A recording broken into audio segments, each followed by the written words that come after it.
this thing going for a while now. It's definitely been in the making for a while, and I very inconveniently had my second kid in the middle of it, so that hasn't helped anything. That's for sure. Well, thanks a lot, Joe. I appreciate that, and I'm really excited to be here. In timing these kid things out, always kind of it's magic. You never really know when they're going to come, but it's important when they do. So I'm glad we could push it around. I'm certainly not as important as that moment for you. So congratulations. Yeah, thanks. It's you know, it's always like, at least with my firstborn and with my second one now, they tell you one date and then it's like 3 weeks earlier, like no matter Yeah, what. It's like, so this time around, with my firstborn, I wasn't ready at all. I didn't have the crib set up. I didn't have anything. yeah. And so with this one, I like made it a point, like, okay, this time around, like 2 months ahead, I'm painting the room, I'm getting the crib done, everything else, Yeah, so I refuse to be unprepared for this one. 3 weeks early is super early for the first one for that exact reason. You think you got a lot of time. You don't really know how the pressure's going to be. But yeah, I have three kids and they came at all different times. But the first one was actually late for me, which gave me a little more leeway. I actually did a good job of getting the room ready in advance. And the second one doesn't sneak up on you as much. You've been getting any sleep? You look awful awake for someone who's got new kids running around the house. Yeah, yeah. So I've been sleeping pretty good. It's the wife that does the night shift, and so she's, going from nap to nap, and like when I do a lunch with someone or something, it's always like, all right, let me bring you food, because I know you're you're the one taking the Oh sacrifice my God, she's here, doing an amazing service. That's hard work. So Yeah, you got a good partner there. Sounds yeah. great. Luckily, she's a teacher too, right? So, she takes her maternity leave, um, right when the kid's born, obviously, or a little bit Yeah, before, and she gets it all the way through the rest of the school year, and then she goes into summer break. So it's like, man, you're getting like 6 months, 6 months super. off from work. Not like you're not doing anything, but still, it's Right. pretty awesome. She's definitely got a job, but on her hands doing the raising the kids. But that's really lucky, right? That's a luxury. You get to spend some quality time with your newborn, and I can't think of anything better to do, really, if you put it in the grand scheme of things. Yeah. Yeah. I started my career, obviously, like probably everyone, uh, going into the office, like everyone else, right? Every single Yeah, day, 5 days a week, going into the office. And now that I work from home, and I've worked from home since, 2020, like everyone else, basically, I just couldn't imagine going back into the office and how much I would miss, with my kids and everything. I mean, I'm there when my kids wake up. I'm there when they come home from school. I'm there in between, like so good, it's so like, good. yeah, Yeah, it's so hard what to a put a great time to number on be. that. No, there's no number. It's the most precious time ever, and the fact you get to do that and do your job and do your podcast and all these things is like a luxury, awesome thing. I had my kids a while ago, and it was go to the office every day, and I was lucky enough to have a wife who really managed doing a great job with them and keeping the family on track with all the things. And I wish it was different. I missed some good time with them and spent a lot of time with them, coached all the sports and things like that. So it paid off in the end. But yeah, it's cool to hear that you're enjoying this time in your life. Yeah. Yeah, I always really do my best to like enjoy the present and plan for the future, So like that's kind of how I approach, just about everything, right? Is Amazing Zen. Perfect tip for the audience. yeah, That's how we all should live. Very cool. yeah, yeah, awesome. Yeah, John, I started this podcast. I'll give you a short background, right? I started this podcast because I wanted to talk to experts and hear how they got into the field, because I remember when I was trying to get into cybersecurity, I had the worst time trying to get into it, and no one would give me guidance. No one really took the time of day to like tell me like, hey, these are the top 5 things that you need to really work on. Like even when I would get rejected by employers, the only feedback I'm getting is, oh, you don't have Splunk experience. Oh, Right. well, thank you, because that costs 200K a year for me to run, in my home network or my company network, yeah, I'm not going to be able to get that. Yeah. Um, so I always start everyone off with telling how they got started because everyone's background is unique, everyone's journey is unique. And I think that it's valuable. It definitely would have been valuable for me back then to hear someone else's story that I maybe related to. Maybe I said, "Oh, that sounds like me. That sounds like what I'm going through." And Right. just given that little, motivation to hear, "Hey, if John can go through it and be successful, maybe I can go through it too." That's yeah, it's my journey is kind of interesting. I think, I build cybersecurity companies. That's like what I've been doing for the last 20 years. So we start and that's a lot about imagining a better future for very important cybersecurity use cases. Like the one I'm currently working on is how do I help organizations remediate vulnerabilities faster in containerized workloads, like faster, better, more efficient, less work and energy expense in the company. That's what I'm currently working on now. The journey to from sort of I've been around a while. I've been in the industry like 25 plus years, right? The journey for me is an interesting one in that I've always been sort of a builder.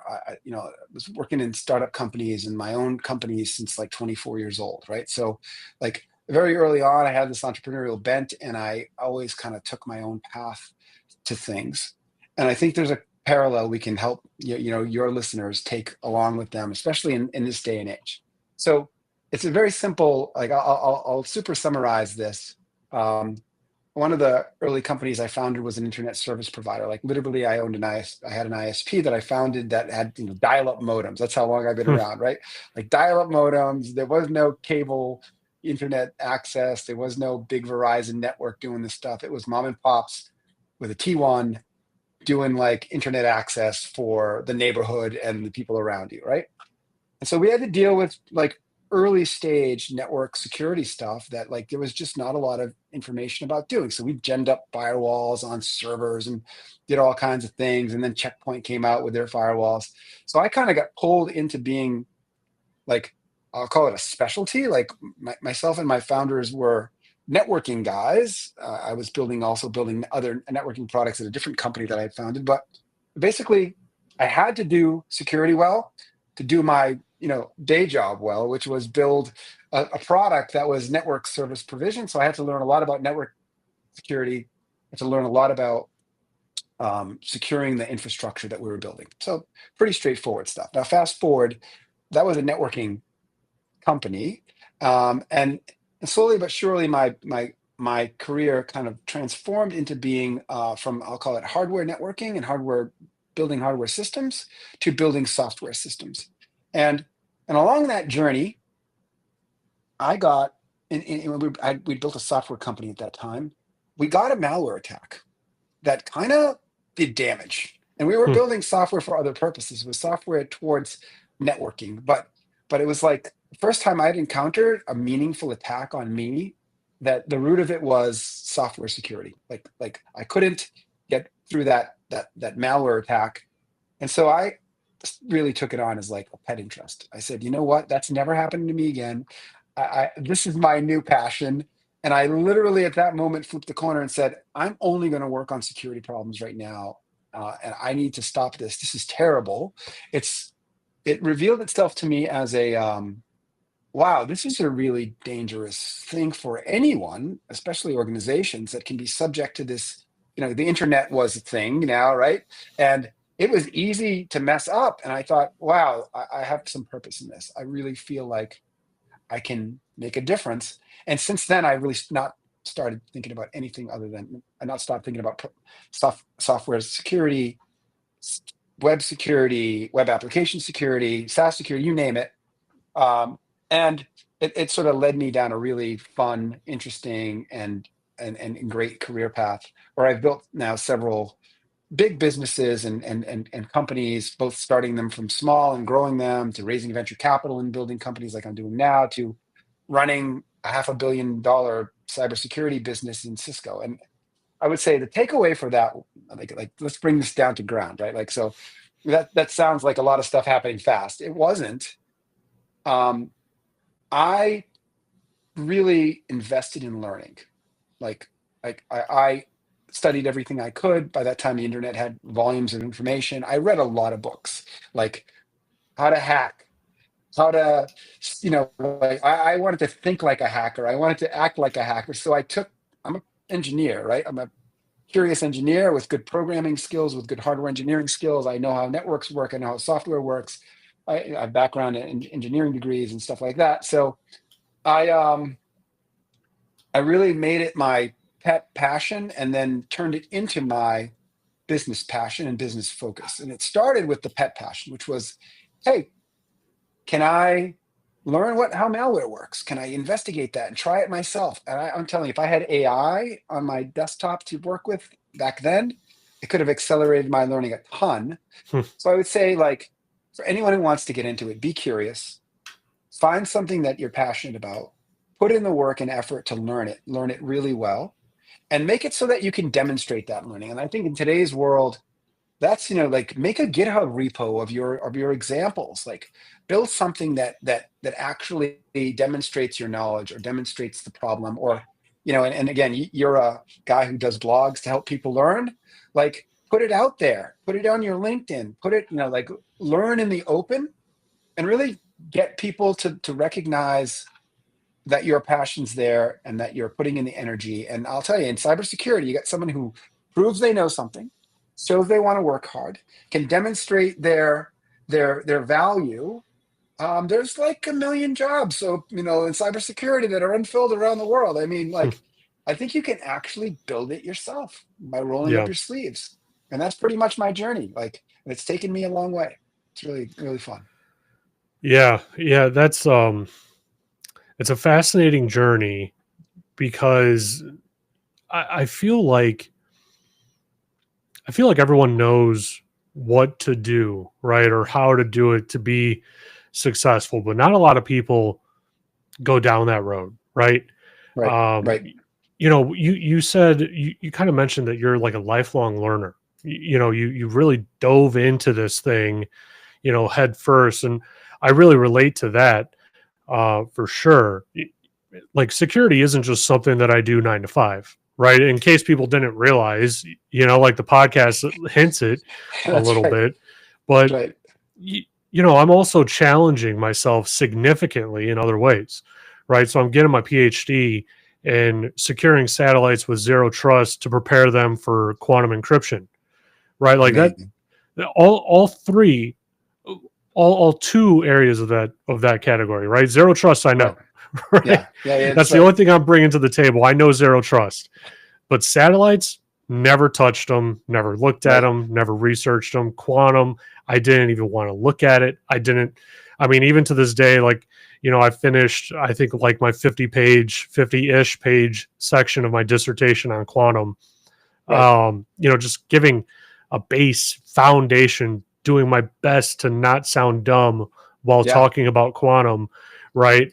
I just finished it, so I'm not even trying to think about it now for the rest of the year. Um, but doing those Congratulations, things, by the way. That's huge. Huge. That's a huge part of the lift on getting to that point in your education, right?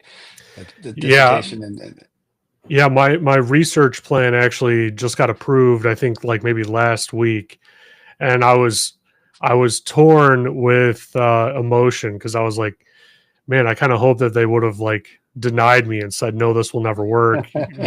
Just leave the program.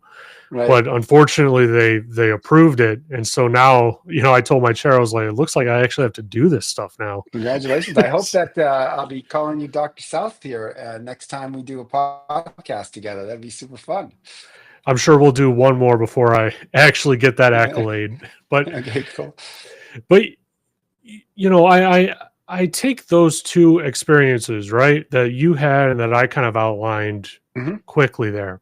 And I think of a few friends of mine that didn't put that time in and now they're unemployed.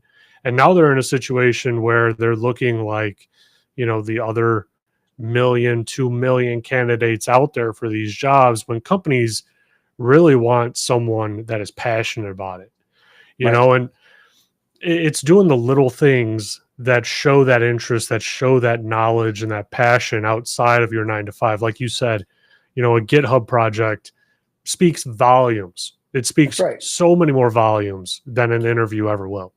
And it's also an open book on your work that people can look at and collaborate with you on, and even like see into your soul, so to speak, on how you think and what you do. And that's like the best living example of your work, right?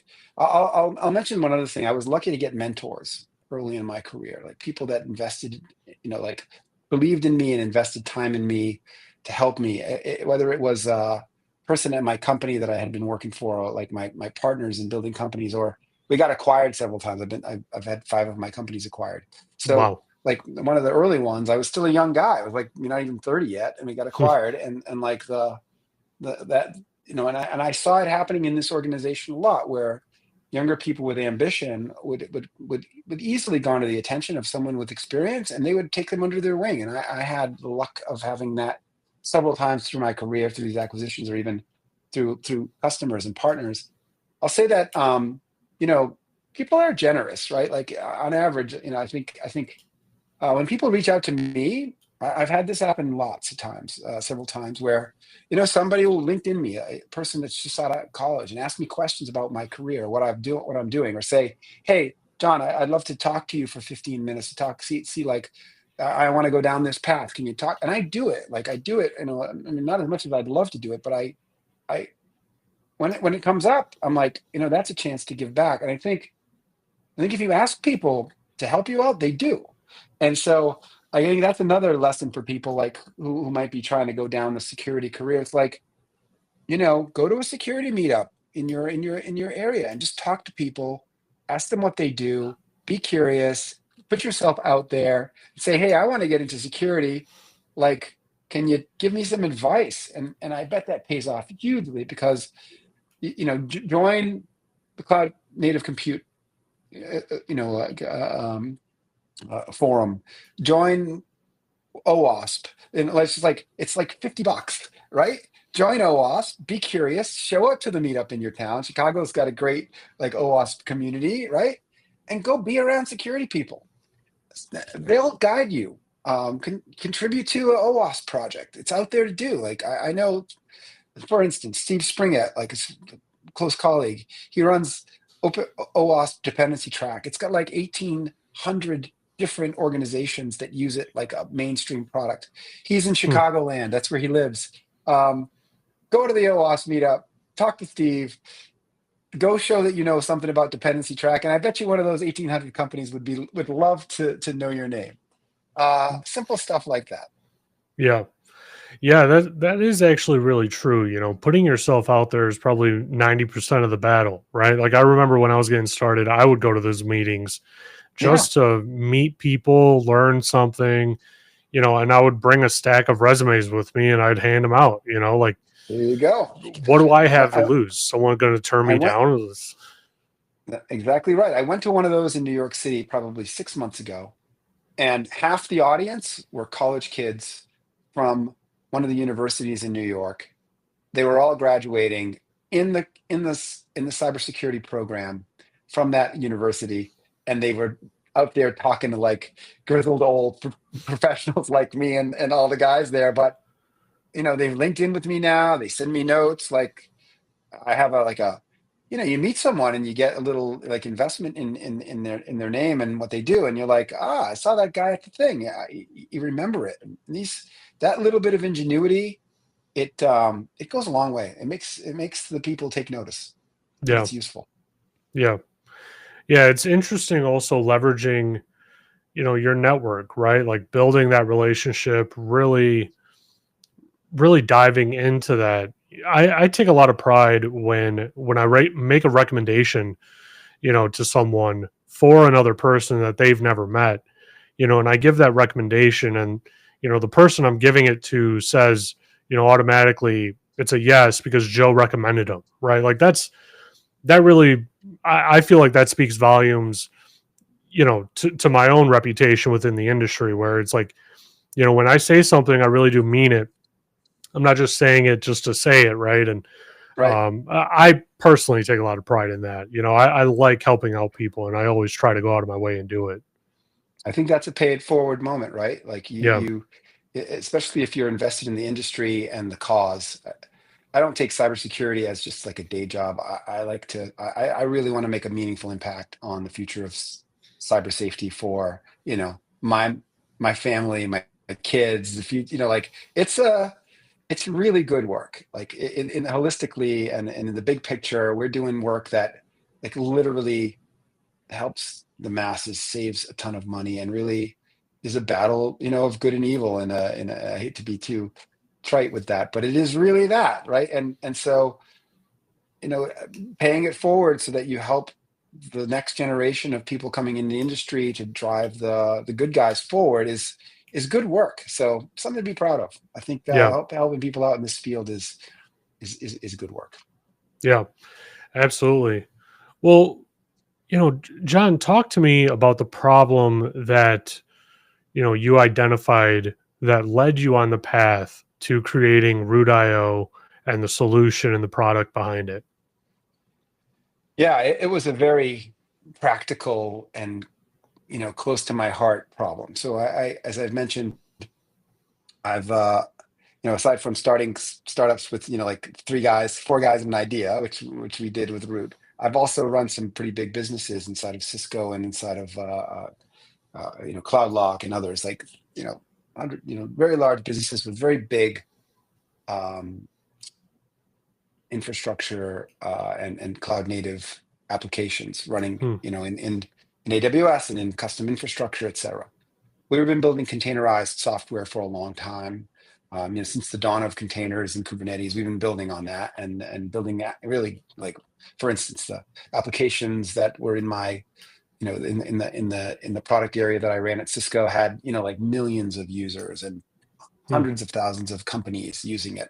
Cisco Umbrella was one of the products, and Wow. was a really, popular product.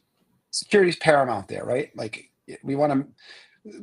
I take seriously like the products I build for the value they create, but I also take seriously the fact that that's a security product. It needs to be really friggin' secure, right? Like super secure. So it's always like been near and dear to my heart to like do a great job with the AppSec for these applications we build.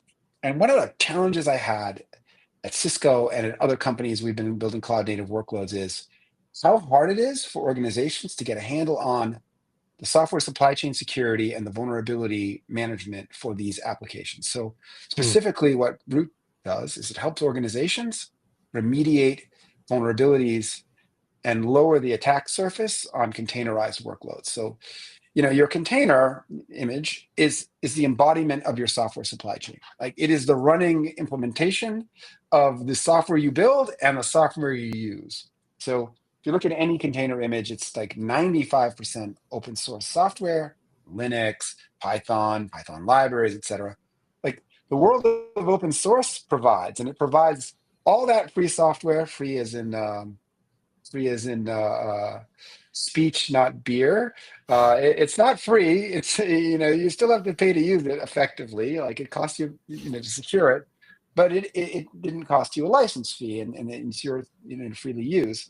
Um, I always say that software is more like free puppies. You get them, and then you got to do a lot of work to make the puppies successful, so to speak. But anyway, um, that challenge of putting, I'll call it vulnerability free and low risk profile containers into production was really hard for these companies to do. And it puzzled me. I'm Hmm. like, well, what, and again, we had 1,000 engineers. We had like, a massive organization and we were going through things like FedRAMP compliance, and we were doing a lot of like really strict security management on these things. And I'm like, why, with all the resources we have at Cisco and all the know-how and the great engineers we have, why is this so hard to do? We get our vulnerability scanners scanning these containers. We get these long lists of vulnerabilities, and then we'd go, okay, let's try to get our handle on how to fix these. None of the tools could remediate. So first of all, the biggest problem, like problem number one, a lot of scanners tell you about vulnerabilities and none of them do anything to fix it, Yeah. basically. And I think that's largely still the case today. And and and then changing out the operating system or moving to a new version of the operating system. Operating systems are where most of the vulnerabilities come from, by the way. It's probably a some in the know, but it's like the base image typically has like 80% of the vulnerabilities in it. Um, it's getting to be the point where libraries also have lots and lots of vulnerabilities, but you can get a lot of bang for the buck if you just fix up like the Debian layer in the container, or the Debian layer plus the app foundation layer. And I saw our engineers struggle mightily to get any progress in that. Like, why can't you change the OS? Well, if we do that, this dependency will break, or it's going to take us, we can't build the next three features that you want to deliver in 6 months to get our customers happy. If I do that job. So which one do you want me to do? Do you want me to make the software secure, or do you want me to ship the features? There's always this. And then of course you got SEC engineers, like, people that I like, like I revere, are like saying, you got to fix this stuff, man. I'm not going to be able to do the FedRAMP, or not the federal, like all these pressures from compliance and security governance, which is like good, means that you're building secure stuff, was at odds with my roadmap. And then when you get the engineers to work on this stuff, they don't like the work. They rather make features, not fix debt. And this Oh is yeah. security debt, right? So it's like they don't want to work on fixing these things. And so I searched around for a lot of solutions. There was nothing. And we started this like 4 or 5 years ago. And what I realized was, look, if I'm going to I kind of went on like first principles approach to this. And my co-founders were like, what would be the most beautiful experience that you could ever have that would be cost effective? This would solve the solution fast, meaning like organizations wouldn't have to have some heavy lift. They could work in the same workflows that they have now, meaning like they didn't have to change their build tools, or they didn't have to switch operating systems like from Debian to Alpine, or they didn't have to like do a heavy lift. And I didn't put a bunch of shift left work on the plates of developers, so they know they don't like to do it, right? They don't want to fix that shit. They want to build new shit, right? Um, so I'm like, what is the perfect solution? What would really move the needle and make it easy for organizations like mine to have this like low effort, high efficacy security for container images, get to zero vulnerabilities, but not create a new pile of work to get that job done? And so Root AVR was born, this product we have. And at the core of it, it gets to the heart of the matter very quickly. What we do is we patch container images. We patch them so they get to zero vulnerabilities, and we do it fast. So the fast forward to now, we came up with that like Nirvana solution that I wish I had when I was working at Cisco. Took a while to figure out. Worked really hard. Got a bunch of smart people together. Me and my co-founders have been passionate for this thing, but in the end, we achieved that.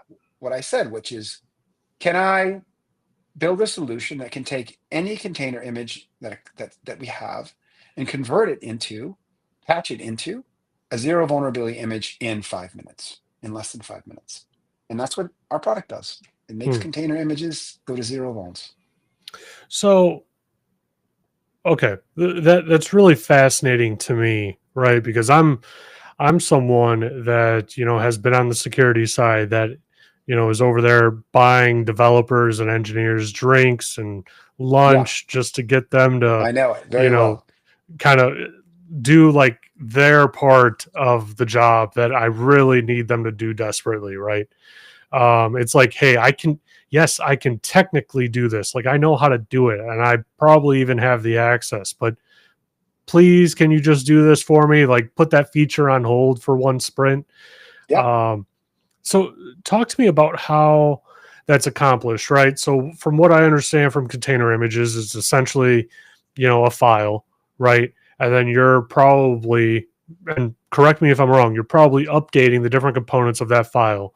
And then when the container, because containers are supposed to be short-lived, when it, goes down and then it starts back up, it's using that new patched image, that's and it kind of just rolls through the environment like that. that's generally right. I'll dig in a little bit more. I'll go like a layer below that. That's Yeah. like directionally very right on.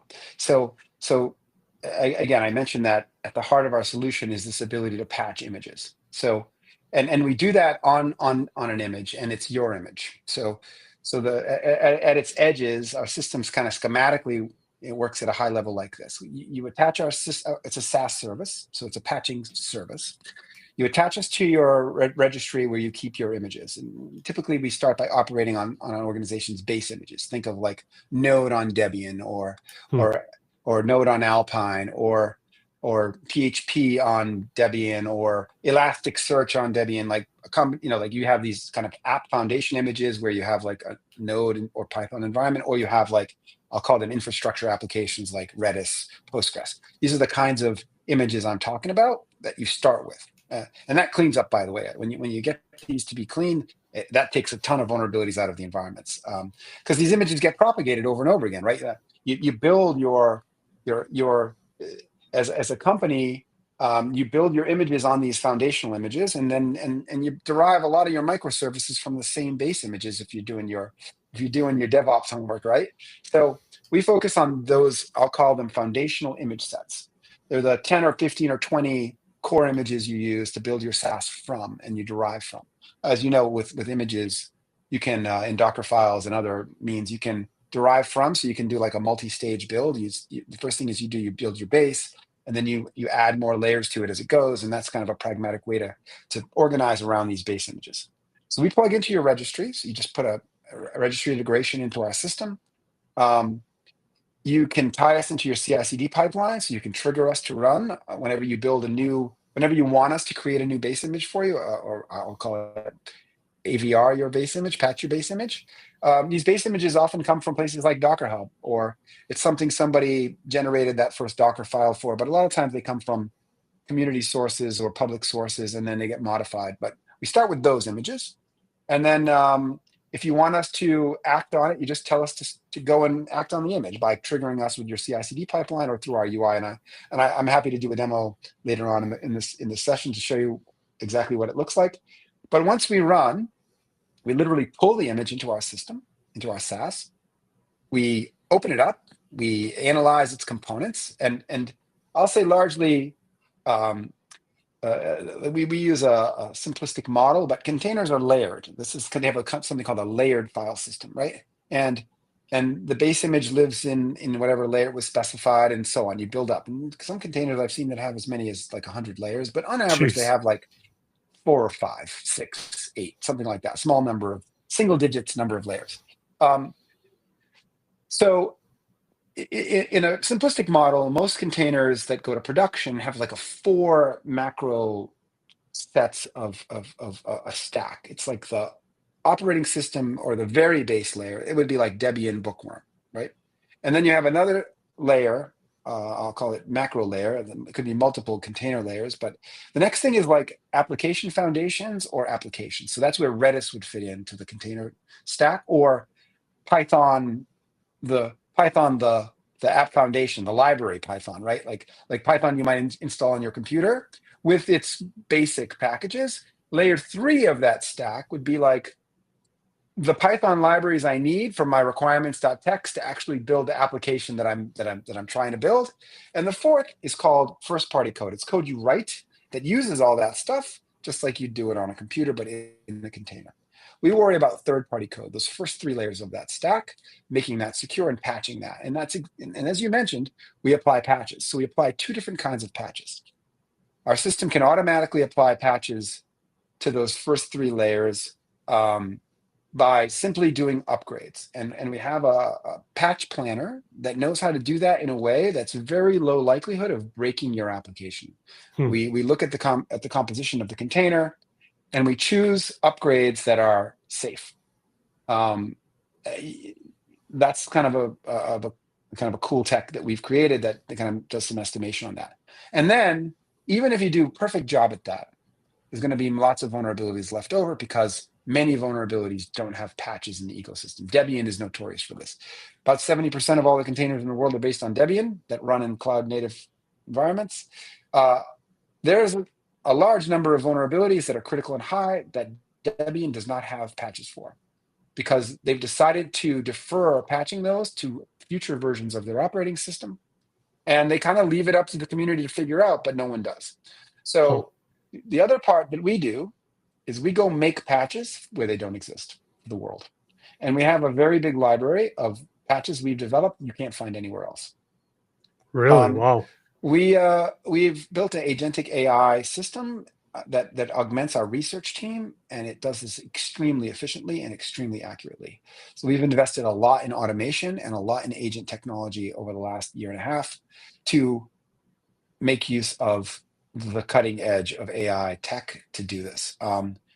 It's a really complicated thing, meaning like making these patches requires, well, we patch times hundreds of libraries, and it would be like nearly impossible for engineers to understand all of those. Like we literally have to understand all the source code in those libraries. Like it's hundreds of open source libraries to patch.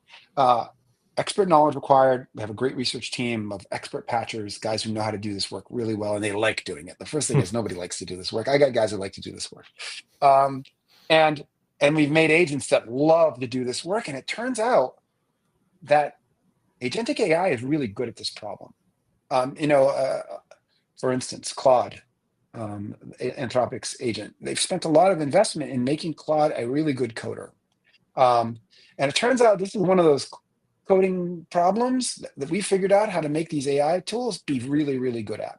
Uh, Obviously we know how to do it and we're really good at it. And we have lots of examples and we have lots of training data and we have lots of things. But at the core of our system is this ability to create patches where none exist, and then and patch in a way that doesn't break things, be really surgical with all the upgrades and patches. And then third, our system automatically applies them to the container image by creating a new container layer where all the patches go. Hmm. We then we build, once we figure all that out, we get all those patches there. We then build a new image and then push it back to your registry, and we just tag it with _root.io. And the culmination on an average, like say, I can show you later a Python image that we do this for. The amount of hours, it's dozens and dozens. If you could even figure it out, like we can patch an image in 3 minutes that would take any team, like literally any team, with any other competitive solution or approach, days, maybe Hmm. weeks. And our system can do it in like, well, I'll show you while we're on this call. Now that's the culmination of a lot of really cool research and work and engineering and building this massive software factory in the back end of our system. We've got a SaaS platform that makes it really easy to interact with and connect into your world. Everything's got APIs, but that's pretty much the high level thing. Container in, analyze, plan, apply patches to wherever we need them, reconstruct the container, emit the container, and you're done. It happens in about 3 minutes. For the average container size, your mileage may vary depending upon the size of the container. Now, the other thing I should mention is that as soon as we see your image, and that's your image, by the way, I didn't make you change over to my image. That's your image. That's whatever image you chose to direct us to try this on. Competitive solutions, most of them are image libraries. They sell you a bunch of images. They're super expensive. The way they deliver them is super expensive for them to do. That's why they pass those costs on to you. Hmm. And it requires you to rebase your images. So to start with those solutions, you got to go back to your engineering team and go, hey, listen, I got a great solution. Everything's going to be great. All you need to do is re-engineer all the images we have to use this new operating system. It's going to break everything in the beginning, but that's okay, because as soon as we get over that massive toothache, things are going to be good. But they actually don't turn out good because many applications can't port. Like if you're on Debian or Ubuntu, you try to go to Alpine, stuff just breaks. And Yeah. so, and you've got this massive lift. It takes you months to get started with those solutions. This was also one of my goals. I want anybody to be able to start in 5 minutes. And with our solution, there's none of that. You start with your images, with the stack and applications that you love and already know. Your engineers are all tooled up on it. You have all your DevOps scripts and languages and all the things lined up. Your CI/CD pipeline understands everything that's going on. Your scanners understand everything. We start with that image. We patch it to 0. You have your image, but better in 5 minutes. And so, we checked all the boxes on our wish list of how we could make this good for John Amaral, 4 years ago at Cisco. And here we are doing that. Now, as soon as we see your image, if any new vulnerabilities come up, because we know your image, we go patch it. We find, as soon as a new vuln comes, our software factory and our AI agents kick off a process where they go figure out what to do automatically. So Hmm. you've been in security a long time. patching SLAs, right, are pretty strict. Like, Yeah. depends on the regime, but with FedRAMP, it's like 7 days for a critical. Um, you know, what do you do when no patch exists? Well, you're kind of like, you got to do a POAM. You're going to be on the hook to, like, for Kanban, right? Right. Etc.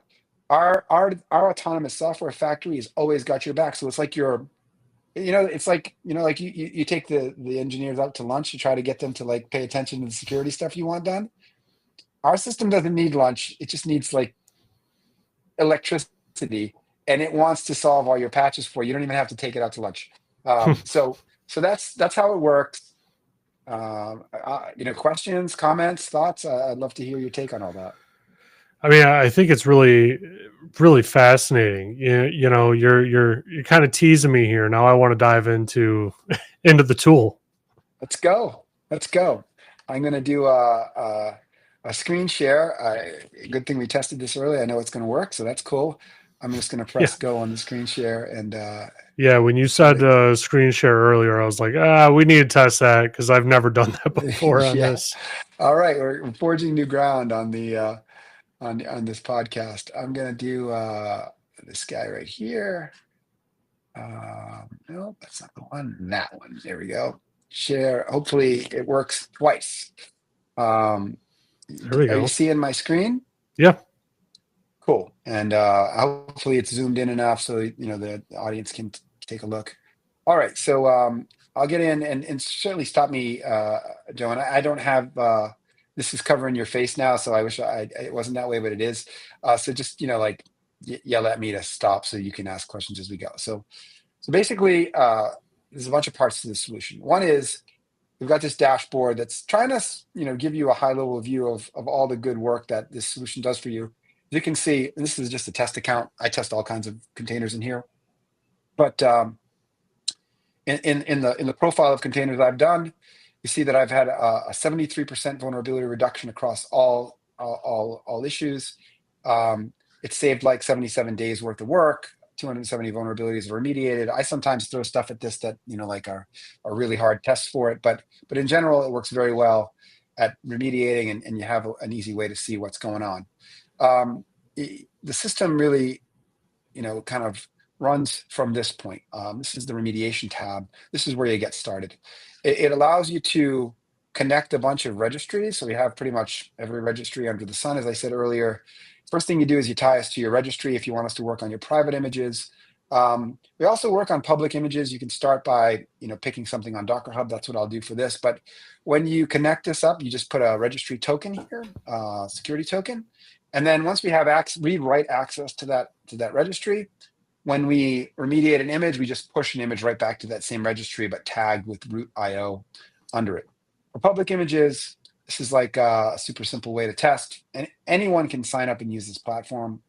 There's no gating on it. You can go check it out yourself. You can do all the things I'm showing you here without any intervention from our company. We don't ask you to call us for a demo. You just sign up, try it, and it's easy. I'm going to pick Python. I talked about that earlier. You just select one of these images, or you can pick from whatever tag you want up on Docker Hub. Today we support, as I mentioned, Debian, Ubuntu, and Alpine images on AMD 64. Pretty wide support setup. And then you just click the remediate button. It's going to bring up a modal dialog here that kind of tells you what's happening. So we first pull the image, we scan it. We have the Trivy scanner under the hood. We also create an SBOM of that image. Once we do that, we go into this like evaluation mode where we look at the container composition, the packages, the vulnerabilities, and we make that patching plan I talked about, where we do patch selection from the upgrade list to try to select patches that have a low semantic version difference from the package that's in your image. But our goal here is to kind of like preserve the packages you have from a major and minor version perspective, and bring, I'll call it, very small change upgrades to it, just targeting those vulnerabilities. Now, the goal of this is not to upgrade functionality. It's literally to patch away the vulnerability. So we're very targeted in that. And of course, we also select from those root patches that we've generated, that we can use with the same mindset. It's like bringing these patches to bear to literally target elimination of vulnerabilities so that your risk profile in the container and your ability to meet compliance for vulnerability counts and SLAs is made easy. So once we Hmm. do that, we start remediating. We've already created the new image. Oh, what's going on? That shouldn't have done that. You know, Of it course, shouldn't the have one tried to time. push. I use this like 100 times a day. Let's start over. I assume you can edit this. Maybe you can't, but let's Yeah. let's let's push the button again. All the things I said, but hopefully it doesn't do that again.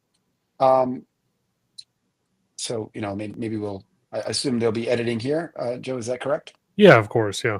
Yeah. So I'll get you up to the point where we were. I've actually not seen it fail in forever. Um, what's going to happen there? I'll talk about it. We'll have to wait 2 minutes or so. Okay. Yeah, it's fascinating because I'm wondering how long it took you to like train the AI model to build up to the point where it kind of knew what to do, right? Where it was becoming more effective for your use cases. Can you talk a little bit about that potentially? Yeah, we've been invested in AI usage for a long time. Since I saw it, roughly 2.5 years ago, I've been like ardent in that it's the future. And I thought it's something we need to get on with. This is really weird. It says pushing back to your registry. Okay, this should be better. I think this is going Mm, to work. We're pushing to roots registry. That's what it should do for a public image. So now it's mm. scanning. So let me take off from here, and then I'll answer your question in a minute. Okay. So it's scanning the image now. It pushed it to internal registry that we have, ECR registry, where we create a temporary location for it. This is the public image, so didn't have your registry to push back to. We scan it again after we do all the patching, and then we then present the findings and a link for you to be able to um, go and retrieve the image. So Hmm. part of this is we generate VEX and SBOMs for everything we do. So the VEX statements actually have a very detailed record of everything we patched, all the new packages we applied, and you can use that VEX file to inform your scanners of these package changes, because natively most scanners don't understand these package changes because we've generated them. So we make it really easy and transparent for users of our system to be able to do that. And voila, here you go. We've got an image that had one high and critical, and I'll show you more about this in a second, down to 0 highs and criticals. Now the image was a curated image that already had like a bit of its risk surface reduced. And then here is a pull command for Docker that you can go and grab that image yourself. Now I can drill in and get the full report. And further, it just didn't get rid of the high and critical. It got rid of all the mediums. So this container has 0 highs, criticals, and mediums. This is a very typical result for the image for these operating system images that I've shared. It could be Python, Node, whatever, PHP, but we have very good success across a whole bunch of images. I'll show you the kinds of images we operate on, and because we have a big list of those that we test on and offer as I'll call it convenience images for people, but we don't sell images. We sell this service. You can run this on your images. If you have a Python version that's on Debian that you use for your base or Node or you name it, you don't have to rebase. You just run our tool and you get a new image that has much less vulnerabilities. Hmm. Behind the scenes here, we added 18 of these root patches, these custom patches that we developed using our agentic AI system and our really fabulous research team. And something to note, I mentioned that these semantic versions are very close. So in fact, this libcap2 vulnerability has no patch in Debian. That's why it's a root patch. And we actually provided a patch for the exact library you had with our root extension, and we probably only changed a few files and like in Hmm. a kind of a small number of lines of code, probably less than 100 lines of code is typical that we'd have to change. It's very surgical.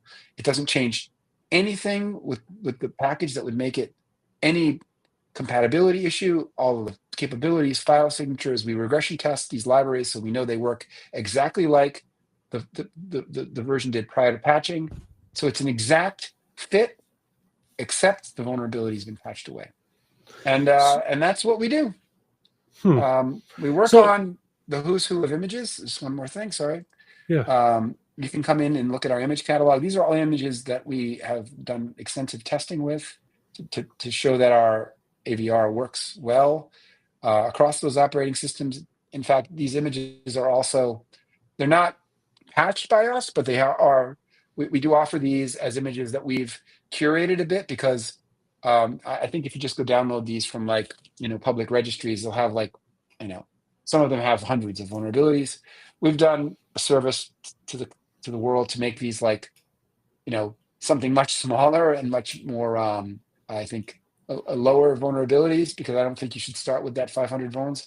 But then you can run these and patch them down to near zero or zero with our system. So if people want to use these, they can, but it's not necessary. You can just use what you got and run it through our system, and that's how people do it. Huh.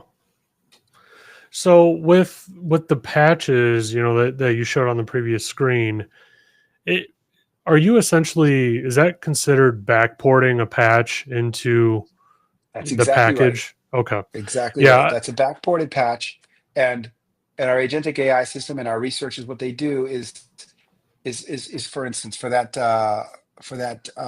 when I showed you libcap, and this is true for every one of those patches.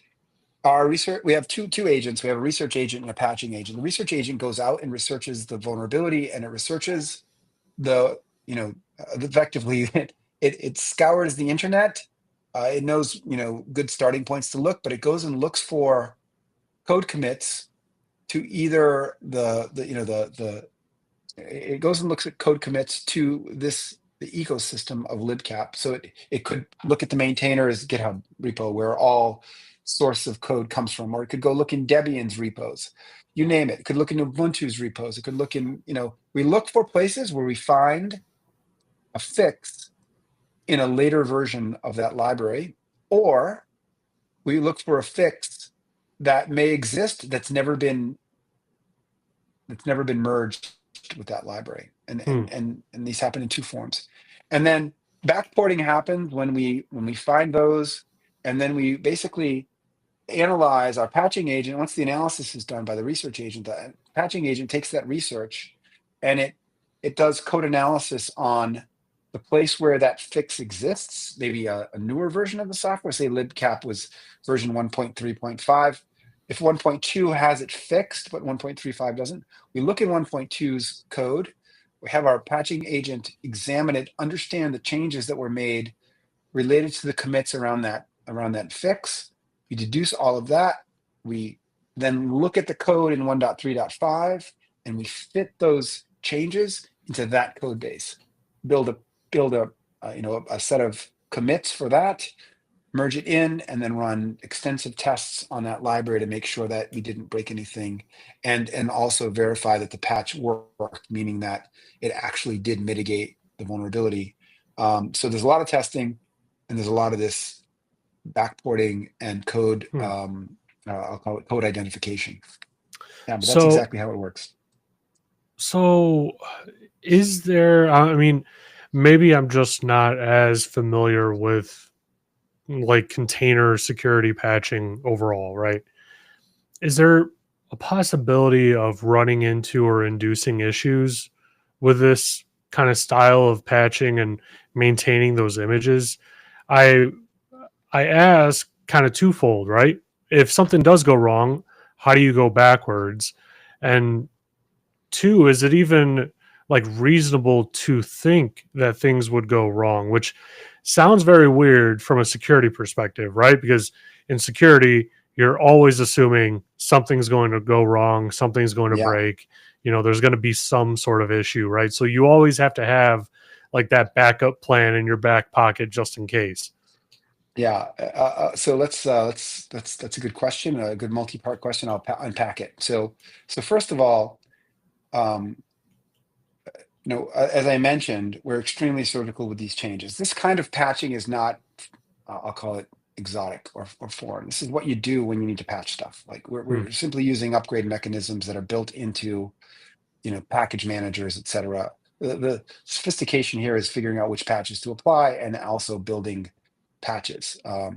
It's not uncommon. I think it's maybe that's an understatement. It's common, um, and universal that folks pick up new container images when they want to have upgraded packages. I mean, if you got your image off Docker, how do you wait for the next version? You got your patches there, you take them, right? Or you run APK upgrade, or you run the upgrade in the Docker file. You build a new image, and that's your new image. So it's not uncommon to upgrade these things. This is all third-party code, so you know it's very unlikely. It's mostly never the case that people have these libraries as something they built. Then like when you use Debian, you don't start with Debian source code. You start with Debian's images, or you start with Debian's Hmm. distribution, right? So patching this way in containers is not foreign at all. It's actually quite natural.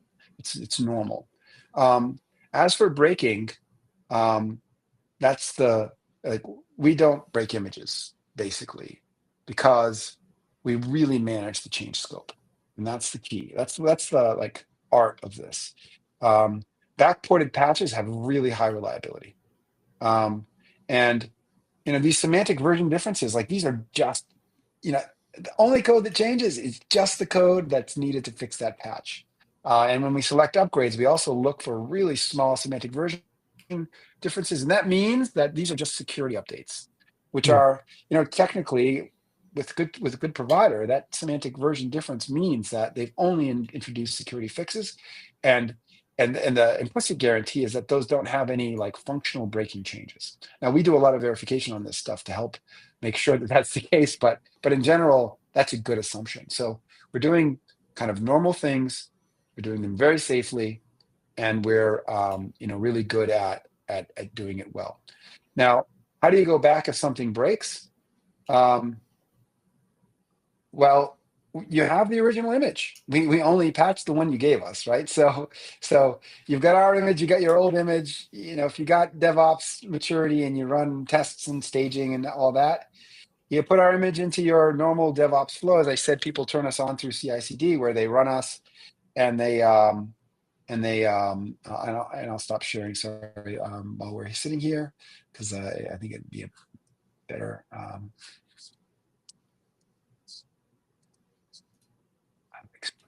maybe view. So you just run us through your normal testing paces, and away you go. So again, I mentioned that we put all these fixes in one layer in your container. So literally, like layers 1 through n are your layers, untouched by us. Layer n+1 is our stuff. So everything's isolated there. The cool thing about the layered file system in images and the way they build is you can kind of modify any of the layers from any layer, so to Hmm. speak. That's an oversimplification, but so all our changes exist in that one layer. If we break, you can try an old image. It's easy to figure out what's going on, and then we have some pretty cool ways to debug if you run into problems. But generally, our customers don't have any problems. Huh. It's kind of good. Yeah, that's fascinating. Earlier on in my career, I dealt with a lot of backporting patches, right? And Yeah, working with my devs to get them backported in, and then the scans are still failing, right? Because the scans are kind of dumb in what they're looking for. They're looking for that version change. that's Well, if you right. backport, the version You- doesn't necessarily change.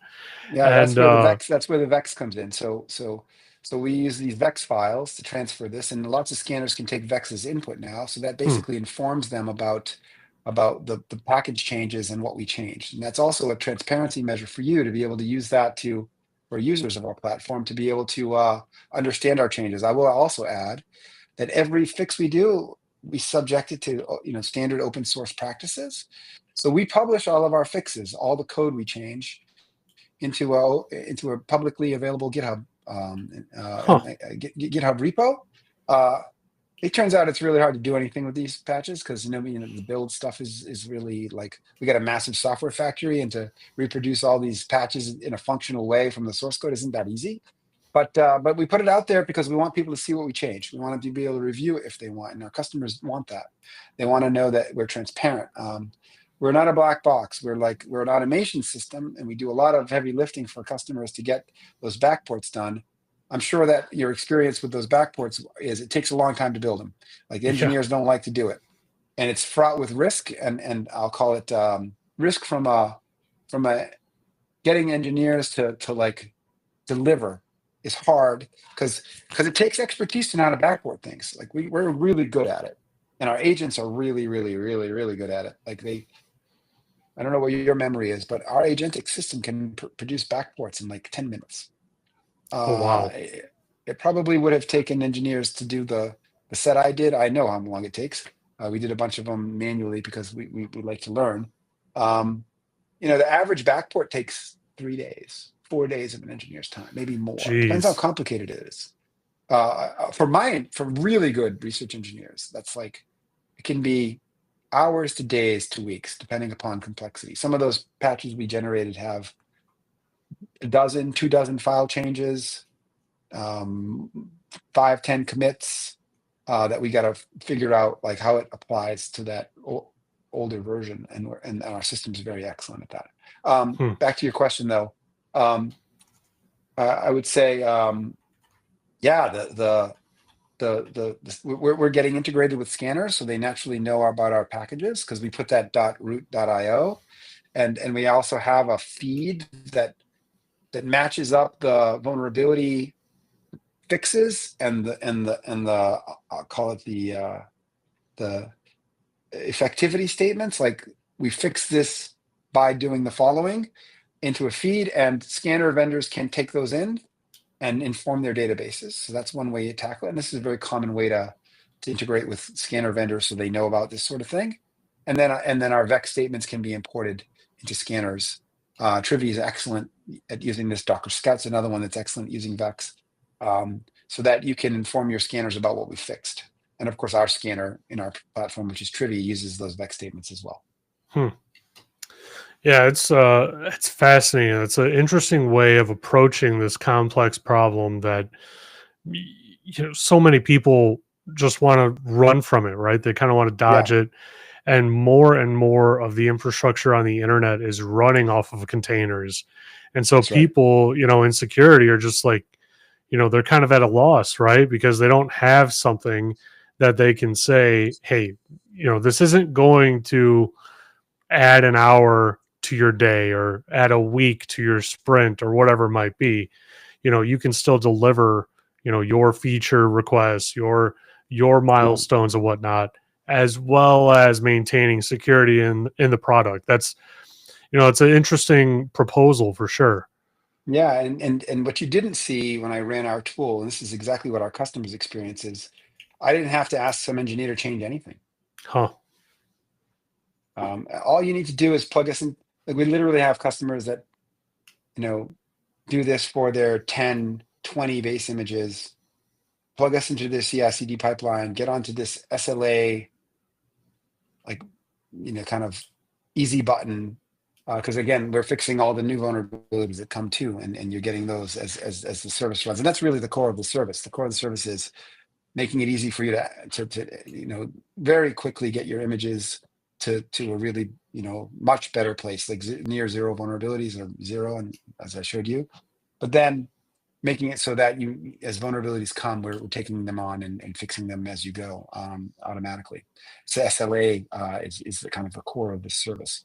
Hmm. Um, they get through doing this on all their images in a week, less than a week. And most of it's just them integrating it into their workflows and getting CI/CD set up. But we have customers that literally plug us into CI/CD in 4 hours, run all of the images, get through all of the testings, and be done in the same week. Huh. Um, yeah, no engineering resources required, and this will save them hundreds, if not thousands, of hours a year. Hmm. Yeah, that's definitely fascinating. That's really interesting to dive into. Well, John, unfortunately, we're at the top of our time here, and it's been a fantastic conversation. I really appreciate you coming on. Super fun. I loved it. I think really appreciate that you do this, and kind of put great information out there, and excited that you are kind of caring for the community of security people out there. I think this is a wonderful service. So great to meet you, and do this today, and happy to help any way I can. Yeah, absolutely. Well, I really appreciate that. Well, before I let you go, how about you tell my audience, where they can find you if they wanted to reach out and connect, and Yeah. where they can find Root. Sure. So you can find us at www.root.io, and you can use the application just like I did with no hassle at app.root.io, app.root.io, ROOT, like the root of a tree. And if folks want to reach out to me, you can just hit me up at john@root.io. I love connecting up on email. Just shoot me a note if you're interested or you want to talk. Awesome. Well, thanks everyone. I really hope that you enjoyed this episode. More to come. Thanks, guys. Cool. Cool.